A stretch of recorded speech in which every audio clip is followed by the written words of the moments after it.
Praise the Lord.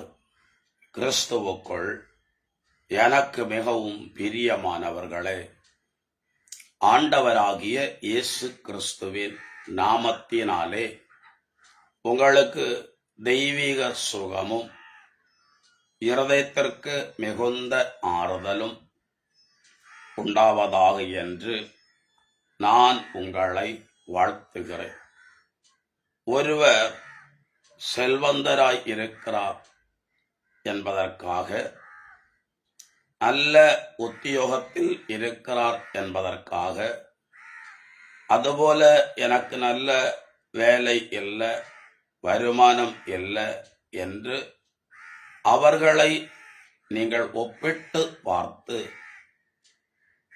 அதன் காரணமாக நீங்கள் சில நேரங்களில் நம்பிக்கை இழந்து காணப்படுவது, உங்களுக்கு சில நேரங்களில் அதனால மனவேதனைகளும் மனக்குழப்பங்களும் உண்டாவதற்கு அது காரணமாக இருக்கிறது. யாரையும் ஒப்பிட்டு பாராதிருங்கள். உங்கள் பிள்ளைகள் மற்ற பிள்ளைகளைப் போல படிக்கவில்லை என்று சொல்லி அவர்களை ஒப்பிட்டு உங்கள் பிள்ளைகளிடத்திலே கசந்து கொள்ளாதிருங்கள். அது இன்னும் உங்கள் பிள்ளைகளுடைய படிப்புல கவனக்குறைவையும் நம்பிக்கை இல்லாத ஒரு நிலையையும் உண்டாகும். அவனுக்கு அது ஒரு மனநோய் போல மாறிவிடும். வேதத்தில் இப்படி எழுதப்பட்டிருக்கிறது. சங்கீத புஸ்தகம் திருப்பாடல்கள் 49 அதிகாரம் 11, 12 ஆகிய இறை வார்த்தைகள். சிலர் செல்வர் ஆனாலோ அவர்களின் குடும்ப செல்வம் பெருகினாலோ அவர்களை கண்டு நிலை குலையாதே. ஏனெனில் சாகும் போது அவர்கள் எதையும் எடுத்து போவதில்லை, அவர்களது செல்வமும் அவர்கள் பின் செல்வதில்லை. இது சங்கீதக்காரன் சொல்லக்கூடிய ஒரு முக்கியமான ஆலோசனை, அட்வைஸ்ன்னு சொல்லலாம். சபையில கூட சிலருக்கு இன்னும் செல்வத்தின் மேல் உள்ள மோகம், செல்வம் அதிகமாய் சேர்க்க வேண்டும் என்கிற உணர்வு காணப்பட்டதினால் என்னவோ 1 தீமோத்தேயு 6 அதிகாரம் 10 பண ஆசை சகல தீமைக்கும் வேர் என்று எழுதுகிறார். அந்த ஆசையினால அநேகம் பேர் விசுவாச கப்பலை சேதப்படுத்தினார்கள் என்று எழுதப்பட்டிருக்கிறது. அந்த 6 அதிகாரத்துல பவுல் தெளிவாய் எழுதக்கூடிய ஒரு வார்த்தை, நாம் போகிற இடத்துல எதையும் கொண்டு போவதில்லை, கல்லறையில நமக்கு பணத்துக்கான தேவையும் இருப்பதில்லை என்று எழுதுகிறார். ஏன் இப்படியெல்லாம் எழுதுகிறார்கள் என்றால், எவ்வளவுதான் சத்தியத்தை கேட்டாலும் கூட, எவ்வளவுதான் சபைக்கு வந்தாலும் கூட, மற்றுள்ளவர்களை ஒப்பிட்டு பார்ப்பதும், மற்றுள்ளவர்களுடைய வசதிகளை கண்டு பெருமூச்சு விடுவதும், மற்றுள்ளவர்களுக்கு நடக்கிற தொழில் ஆசீர்வாதங்களை குறித்து முறுமுறுக்கிறதும், பலரிடத்திலே அதை சொல்லி சங்கடப்பட்டு கொள்வதும் இன்னைக்கு சர்வசாதாரணமா மனுஷர்களிடத்திலே காணப்படுகிறது. அதனால என்ன பாதிப்பு என்று சொன்னால், அடுத்தவர்களை பார்த்து தங்களுக்குள் இருக்கிற சில அதாவது ஆண்டவர் மேல உள்ள நம்பிக்கை கூட சிலங்களை குறைந்து போகிறது, நம்பிக்கை இழந்த நிலை காணப்படுகிறது. அதாவது தாழ்வு மனப்பான்மை சில நேரங்களில் மனுஷனுக்குள்ள உண்டாகிறது. நீங்க நோக்கி பார்க்க வேண்டியது ஆண்டவர் இயேசுவை. எசாயா தீர்க்க தரிசன நூல் 50 அதிகாரம் என்று நினைக்கிறேன். நீங்கள் எந்த கண்மலையிலிருந்து வெட்டி எடுக்கப்பட்டிருக்கிறீர்கள் என்பதை உற்று நோக்குங்கள். ஆபிரகாமும் சாராளும் உங்களுக்கு தாய் தகப்பன் என்று சொல்லிக் கொள்ளுகிறீர்கள். அவர்களுடைய நிலைமையை பாருங்க. தனி ஒருவனாய் இருந்த அவனை நான் பெயர் சொல்லி அழைத்து நான் அவனை ஆசீர்வதித்து திரள் கூட்டத்திற்கு தகப்பனாகவும் ஆஸ்தி உள்ளவனாகவும் அவனை உயர்த்தினேன் என்று சொன்னார். ஜெயமோ வடக்கிருந்தோ தெற்கிருந்தோ மேற்கிருந்தோ கிழக்கிருந்தோ வராது. ஒருவனை உயர்த்துகிறவரும் ஒருவனை தாழ்த்துகிறவரும் கர்த்தர் என்று சொல்லி சங்கீத புஸ்தகத்தில் எழுதப்பட்டிருக்கிறது. சீராக் புஸ்தகம் 11ஆம் அதிகாரம் 21ஆம் வசனத்துல இப்படி எழுதப்பட்டிருக்கிறது. பாவிகளை கண்டு பாவிகளின் செயல்களை கண்டு வியப்பு அடையாதே, ஆண்டவரில் நம்பிக்கை கொள், உன் உழைப்பில் நிலைத்திரு. அதாவது நீ கையிட்டு செய்கிற உழைப்புக்குள்ள வருமானத்துக்காக காத்திரு. நொடி பொழுதில் ஏழையரை திடீரென செல்வராய் மாற்றுவது ஆண்டவரின் பார்வையில் எளிதானது என்று எழுதப்பட்டிருக்கிறது. என் ஊழியத்தின் ஆரம்ப காலத்துல பொருளாதாரத்தால நாங்கள் அதிகமா பாதிக்கப்பட்டோம். இனி எப்படி முன்னேறுவோம் என்று கூட ஒரு நிச்சயமில்லாத சூழ்நிலை. அந்த வேலைக்கு போங்க, இந்த வேலைக்கு போங்க, அந்த நாட்டுக்கு போங்க, இந்த நாட்டுக்கு நாங்க விசா ஏற்பாடு பண்ணித்தாரோம் என்றெல்லாம் சிலர் சொன்னார்கள்.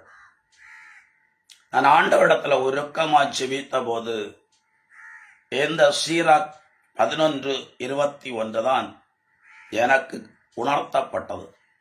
நான் அந்த வசனத்தை பிடித்துக் கொண்டேன். ஊழியத்தில் நிலைத்திருந்தேன். போராட்டங்கள் என்னை சூழ்ந்திருந்தது. ஆனாலும் ஆண்டவரை சிக்கன பிடித்துக் கொண்டேன். அவர் மேல நம்பிக்கையாயிருந்தேன். அவர் படிப்படியாய் சிறையிருப்பை மாற்றினார். அந்த காலத்தில் வசதியாயிருந்து ஊழியம் செய்தவர்களையும் நான் கண்டிருக்கிறேன். ஆனாலும் யாரையும் அவர்கள் வசதியாயிருக்கிறார்கள், என்ன அழைத்த ஆண்டவர் எனக்கு ஒரு உயர்வும் தராம, எனக்கு ஒரு நன்மையும் செய்யாம, எவ்வளவு கஷ்டப்பட்டு ஊழியம் செய்தோம், எவ்வளவு பிரயாசமா ஊழியம் செய்தோம், நான் இருந்த நிலையில் தானே இருக்கிறேன் என்று நினைக்கும்படி ஆண்டவர் அனுமதிக்கவே இல்லை.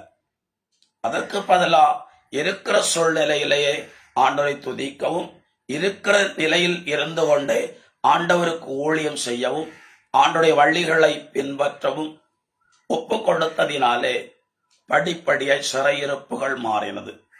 நீங்க இருக்கிற நிலையில் இருந்து கொண்டே ஆண்டவரை துதியுங்க, மனமகிழ்ச்சியோடு துதியுங்க.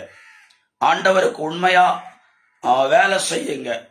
இல்லையே இல்லையே என்று சொல்லிக்கொண்டு சில நேரங்கள்ல ஜெபிக்காம பல காரியங்களை மண்டையில போட்டு சிந்தித்து சிந்தித்து காலங்களை வீணடிக்காதிருங்கள். பொறுமையோடு கூட ஏற்ற காலத்துல கர்த்தர் உயர்த்துகிறவர் என்று எழுதப்பட்டிருக்கிற பிரகாரம் நம்மை உயர்த்துவார் என்கிற விசுவாசத்தோடு கூட இப்போது இருக்கிற சூழ்நிலையை சந்தோஷமா ஏற்றுக்கொண்டு இந்த காலத்திலும் மனமகிழ்ச்சியோடு தேவனை ஆராதிக்க வேண்டும். தொடக்க நூல் ஆதியாகமம் 1ஆம் அதிகாரம் 1 முதல் உள்ள வசனத்தை வாசித்து பாருங்கள். இந்த உலகம் வெறுமையா இருந்தது. ஆண்டோடைய வார்த்தையினால்தான் ஒவ்வொன்றும் படைக்கப்பட்டது. ஒவ்வொன்றும் ஆண்டோடைய வார்த்தையினாலே உருவானது. நம்முடைய வாழ்க்கையிலும் ஆண்டவர் அநேக நன்மைகளை அனுமதிப்பார். அதுவரைக்கும் நாம் காத்திருக்க வேண்டும். மனமகிழ்ச்சியோடு காணப்பட வேண்டும். யாருடைய உயர்வை குறித்தும் யாருக்கு அதிகமாய் கொடுக்கப்பட்டிருக்கிறது என்பதை குறித்தும் நம்முடைய வாழ்க்கையில ஒப்பிட்டு பார்த்து நம்பிக்கை இழந்து போகக்கூடாது. இரண்டாவது நான் இப்படி சொல்லுவேன், இந்த தாழ்வு மனப்பான்மை இருக்கவே கூடாது. ஒருவேளை நீங்க இப்ப பலவீனத்தோடு கூட காணப்படலாம். உங்க கூட வேலை செய்கிறவங்க, உங்க கூட படிக்கிறவங்க, உங்க கூட பழகக்கூடியவங்க, அவங்க நல்ல சுகபலத்தோடு காணப்படலாம். அதுக்காக அவங்களையும் உங்களையும் ஒப்பிட்டு பார்க்க வேண்டியதில்லை. ஒரு மனுஷனுக்கு 5 தாலந்தை கொடுத்த ஆண்டவர் இன்னொருவனுக்கு 2 கொடுத்தார், இன்னொருவனுக்கு 1 கொடுத்தார். ஆண்டவர் யாருக்கு எதை அனுமதிக்கிறாரோ அதை சந்தோஷமா வாங்கிக் கொள்கிறவர்கள் தான், பெற்றுக்கொள்கிறவர்கள் தான் அதுல சந்தோஷத்தோடு மனமகிழ்ச்சியோடு காணப்படுகிறவர்கள் தான் பெரியமானவர்களை உயர்வுகளை பெற்றுக்கொள்ள முடியும். சிறையிருப்புகள் மாறும். இன்னைக்கு நிறைய பேருக்கு பிரச்சனையே நான் சொல்லி வருகிறேன். அடுத்தவங்களை கம்பேர் பண்ணி பார்க்காதீங்க. எனக்கு பிள்ளை அவனை போலதான் படிச்சிருக்கிறான், அவனுக்கு நல்ல உத்தியோகம், எனக்கு பிள்ளை வேலை கிடைக்காம இருக்கிறான், எனக்கு பிள்ளை சின்ன சம்பளத்துல வேலை பார்க்கிறான். உங்க பிள்ளையை ஒரு காலம் வரும்போது ஆண்டவர் உயர்த்துவான். அதுக்காக அவனு உயர்வுக்காக நீங்க ஜெபிக்கணுமே தவிர, அவனுடைய தேவைகள் சந்திக்கப்படுவதற்காக ஜெபிக்கணுமே தவிர, அடுத்தவங்க பிள்ளைகளை ஒப்பிட்டு பார்த்து தன்னுடைய பிள்ளைக்காக துக்கப்படுவதை காட்டிலும் தேவ சமூகத்தில் ஜெபிப்பதற்கு, அவனுக்கு ஆசீர்வாதத்துக்கு தடை இருக்கிற தடைகள் விலகுவதற்கு நல்ல பெற்றோராக இருந்தா ஜெபிக்க, உபவாசித்து ஜெபிக்க, விசுவாசத்தோடு ஜெபிக்க உங்களை ஒப்பு கொடுக்கணும். சும்மா அடுத்தவங்கள காரியங்களை பார்த்து, அடுத்தவங்கள காரியங்களை பேசி, அடுத்தவங்களுக்கு இருக்கிறது போல எங்களுக்கு இல்லையே இல்லையே இல்லை என்று மனவேதனைப்படுகிறதுனால நீங்க எதையும் சாதிக்க போகிறதில்லை, எதையும் பெற்றுக்கொள்ள போகிறதும் இல்லை. நீங்கள் பெற்றுக்கொள்ள வேண்டும் என்றால், சாதிக்க வேண்டும் என்றால் ஆண்டவரை நோக்கி பாருங்க. அவர்தான் ஒருவனை உயர்த்துகிறவரும் ஒருவனை தாழ்த்துகிறவரும். ஆகவே ஆண்டுடைய கரங்களை ஒப்புக்கொள்ளுங்க. மனரம்யத்தோடு, அதாவது இப்போது இருக்கிற எந்த சூழ்நிலை, அது லாபமானாலும் சரி, நஷ்டமானாலும் சரி, எதிர்பார்க்கிறது போல நடக்காத ஒரு சூழ்நிலை ஆனாலும் சரி, அந்த சூழ்நிலைய சந்தோஷத்தோடும் மனரம்யத்தோடும் மன மகிழ்ச்சியோடும் கடந்து செல்ல பழகுங்கள். நீங்கள் அற்புதங்களை காண்பீர்கள். எங்களை அதிகமாய் நேசிக்கிற எங்கள் அன்பின் பரலோக பிதாவே, இந்த வார்த்தைகளை கேட்கிற ஒவ்வொருவரையும் ஆண்டவராகிய தேவன் பொறுப்பெடுத்துக் கொள்ளவும், மிகுந்த ஒரு சமாதானத்தோடு கூட ஆண்டவரை எந்த சூழ்நிலையானாலும் அதை சந்தோஷமா ஏற்றுக்கொள்ளக்கூடிய அந்த மனதை ஆண்டவர் இவர்களுக்கு கொடுப்பீராக. யோபு எல்லாவற்றையும் இழந்த போது கூட கர்த்தர் கொடுத்தார், கர்த்தர் எடுத்தார். கர்த்தருடைய பரிசுத்த நாமத்துக்கு ஸ்தோத்திரம் என்று சொல்லி அந்த சூழ்நிலையையும் சந்தோஷமா கடந்து போக அவன் அறிந்திருந்தது போல நாங்களும் அறிந்திருக்க எங்களுக்கு கிருபை தாரும். இயேசு கிறிஸ்துவின் பெயரால் ஒப்பு கொடுத்து ஜெபிக்கிறேன். ஜபங்கேளும் ஜீவனுள்ள நல்ல பிதாவே, ஆமென். God bless you. சமாதானம்.